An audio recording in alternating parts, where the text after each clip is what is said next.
But wait, what's Undisputed?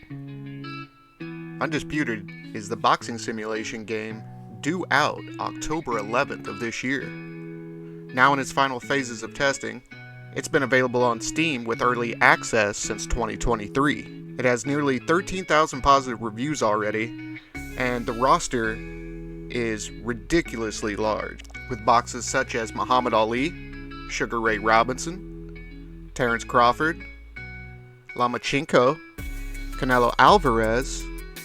The list goes on and on. It also has 12 women boxers.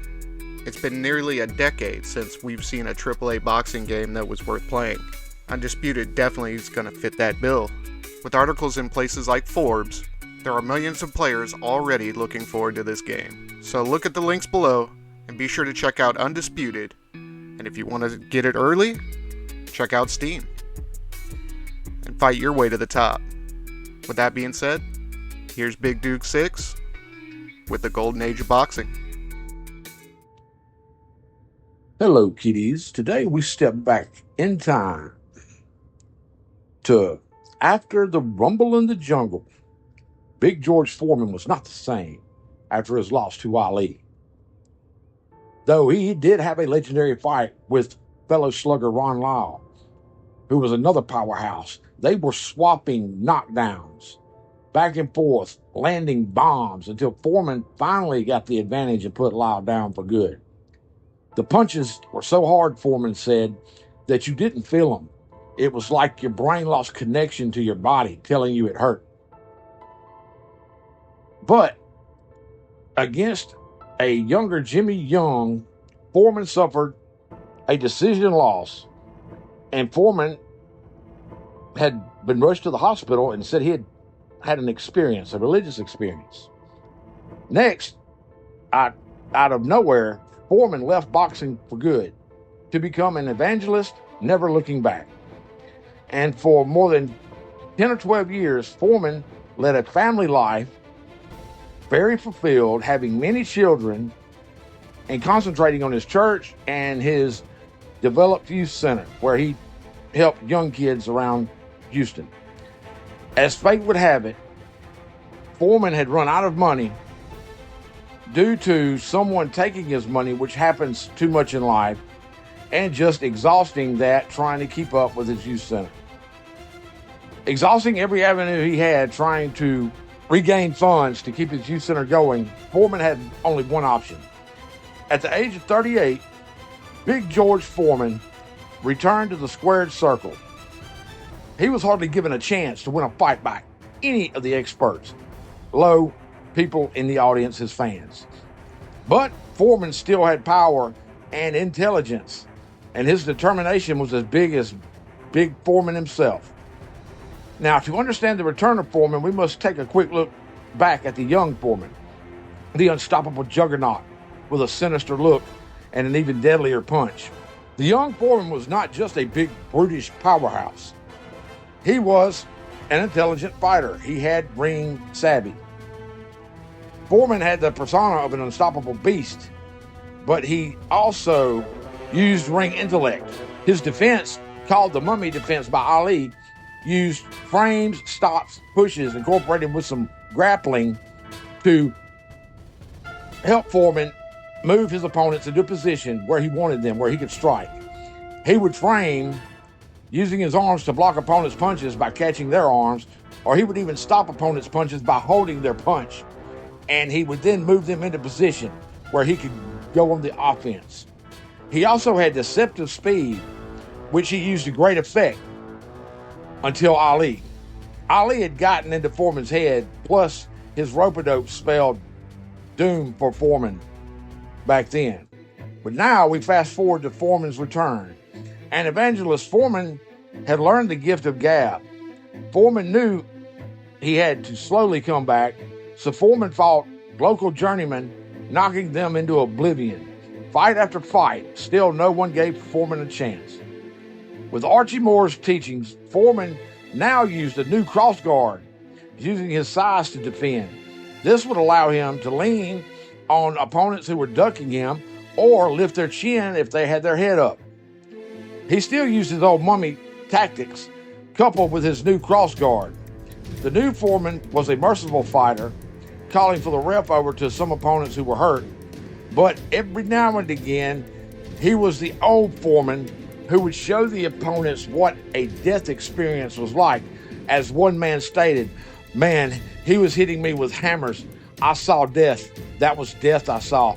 Those punches were death. And I quit. I wasn't going to die in the ring."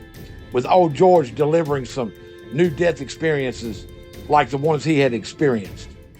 Now, Foreman, against all naysayers, made it all the way to a title shot. A super fight against Evander the Real Deal Holyfield, a great heavyweight of his own. And as Foreman was smart as a boxer, the salesman Foreman was a first ballot all-star juggernaut.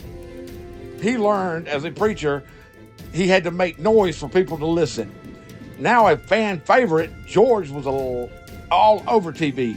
He was a spokesman for Meineke. He had fast food he was a spokesman for. He had his own sitcom. And he was the spokesman for a household grilling device that damn near changed the world. George Foreman's Grill. Everyone I knew had one or wanted one. It was a great item, and Foreman made millions before selling the rights for 100 million or more.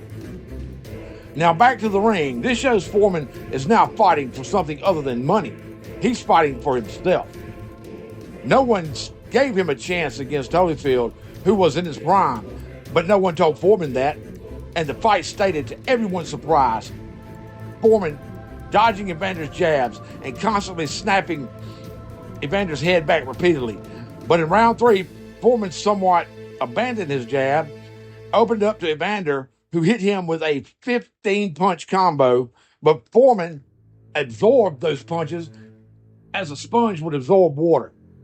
That should have told Evander to be wary, but Holyfield was confident he could stand toe-to-toe with the old man. And lo and behold, by the 5th round, Foreman, having punches to the body, was slowing Holyfield tremendously. And Foreman was countering from his cross guard, and when Holyfield would lower his guard to block his body, Foreman's right, which was seemingly undodgeable, kept making contact on Holyfield's head, driving him back. Now, round 7 saw Holyfield still going toe-to-toe with Foreman. And this became one of the most exciting rounds in boxing history. It saw Foreman take away Holyfield's ability to lead his head, and why Holyfield was always comfortable leaning with his head, and having this taken away, Holyfield, unlike most boxers who ever faced Foreman, did what no other did. He went on the offensive, throwing 20 punches in a row, keeping Foreman stymied. At the moment, then Big George Foreman came back, throwing some old school uppercuts, some like he was dispensing to Ron Lyle so many years before. They had both weathered each other's storm and both looked spent. Now round 9 was Holyfield's. He looked like he had recovered where Big George hadn't, and he had Foreman on the ropes by the end of the round. Now, to everyone's shock, in round 10, in which saw Holyfield have to retape a glove, Foreman came back on the attack, even hurting Evander. Foreman could smell blood and went in.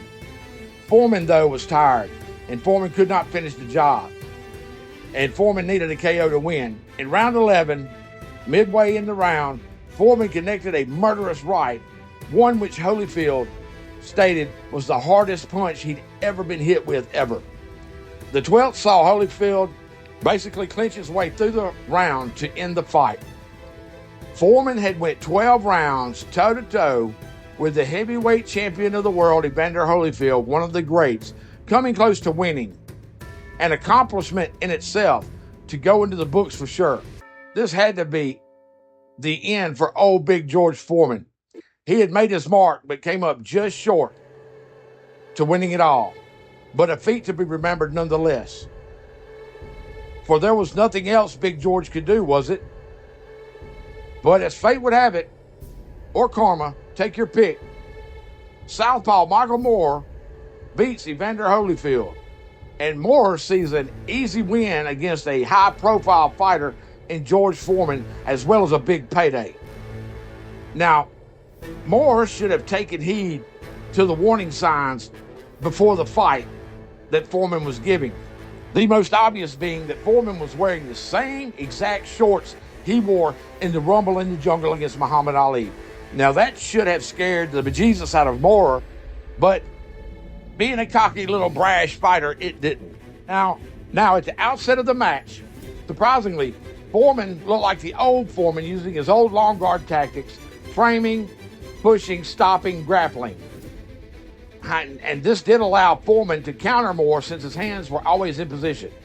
But Moore exploited the openings Foreman left, especially with both open stances facing one another, allowing his rear punch to connect easier. Now, Foreman's right was connecting, but to everyone's dismay, they just seemed to not affect Moore much. It had seemed that Big George had finally lost his world-ending power.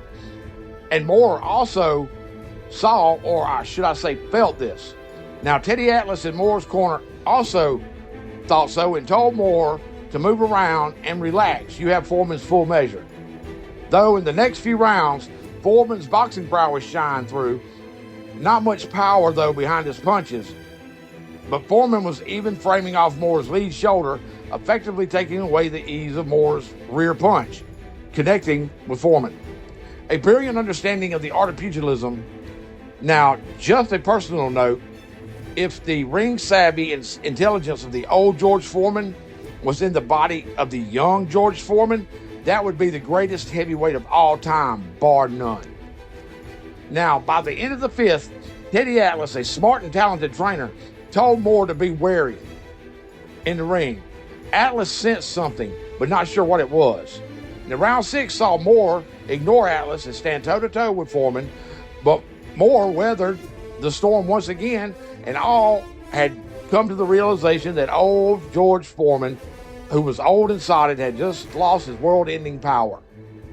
Now, the 7th saw Foreman circle to the open stance, which is contrary to what boxers were taught. Now, Foreman did this, stating that he did not care if Moore's punch could get through. He would take them. They exchanged blows back and forth, but by the end of the round, Moore's work rate had slowed drastically. It seems that Foreman's short punches were taking the toll. Through rounds 8 and 9, saw Moore up his work rate and move, though Foreman was still landing jabs and a stiff right that Moore seemed to not even take account of. Both rounds ending similarly. Now, in the corner, Angelo Dundee pleaded with Foreman, "Take charge. It's now or never." And then in the 10th, Foreman, like Ali, on him 20 years before, unveiled his sleight of hand, his great trick, just like Ali did to him with the rope-a-dope 20 years before. Foreman came out 2 times as fast, 2 times the man, and with punching power twice as hard, snapping Moore back with every punch. Now, Foreman had lured Moore to stand toe-to-toe with him throughout the fight, thinking that George had lost his power. Now, Foreman was opening up with his crushing hurt bombs that had failed many before. Punches punching through Moore's guard, knocking Moore back. Moore could have danced around the ring to win, but his pride kept him toe-to-toe, and in quote Foreman, "I hit him with a short left jab, then a right that connected with his forehead and hurt, and then I lowered that right and it connected. At that time, Moore went down. I'm sure Moore in his head wondering what had just happened. Now, 20 years after Ali tricked Foreman and won his belt back, Foreman had outsmarted Moore to get his belt back. And as the ref counted Moore out, Big George stood in disbelief. He looked around, and I wonder, could he see the old Ali pointing at him, talking? And I think he would. For as the count of 10 hit, Foreman fell to his knees in his corner, praying, looking to the heavens. He had, as Ali had shocked the world, purging the ghost of Ali. and securing his place as one of the greatest heavyweights of all time. An inspiration to all. His life has come full circle. The last boxer that defined an era of boxing. This is Big Duke 6, and I salute Big George Foreman, and this is my golden age of boxing.